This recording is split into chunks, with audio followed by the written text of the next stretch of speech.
আপনিও বাড়িতে এইভাবে চেষ্টা করতে পারেন আরশোলাকে জব্দ করার। আরশোলাকে কিভাবে জব্দ করতে হয় দেখে নিন। আরশোলার উপদ্রব দিন দিন বেড়েই চলেছে। গরম ও বর্ষার মরশুম এলেই প্রতিটি ঘরে ঘরে দেখা যায় এক অপরিচিত অস্বস্তিকর এক অতিথি, যারা আরশোলা নামে পরিচিত। বিশেষজ্ঞদের মতে এই সময়টিতে তাপমাত্রা ও আর্দ্রতার কারণে আরশোলার প্রজনন ক্ষমতা বাড়ে, ফলে এদের সংখ্যা দ্রুত বৃদ্ধি পায়। শুধু যে বিরক্তিকর তাই নয়, আরশোলা বহন করে নানা রকম রোগ জীবাণু, যা মানবদেহের জন্য বিপজ্জনক। পরিষ্কার পরিচ্ছন্নতার অভাব, জমে থাকা আবর্জনা, নর্দমা ও স্যাঁতস্যাঁতে পরিবেশ এইসব আরশোলার জন্ম ও বাসস্থানের জন্য উপযুক্ত পরিবেশ তৈরি করে।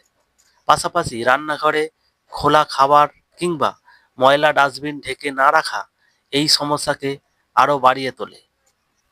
আরশোলার উৎপাত থেকে মুক্তি পেতে কয়েকটি পদক্ষেপ নেওয়া যেতে পারে, যেমন পরিষ্কার পরিচ্ছন্নতা বজায় রাখা, রান্নাঘর, বাথরুম ও বাসার প্রতিটি কোণ পরিষ্কার রাখা অত্যন্ত জরুরি।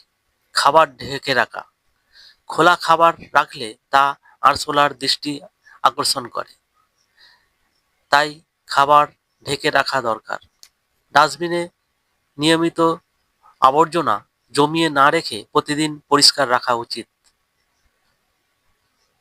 দেওয়াল বা মেঝেতে থাকা ফাটল বা ছোট গর্ত বন্ধ করে দেওয়া উচিত, কারণ সেখানেই আরশোলাদের আশ্রয় নেয়।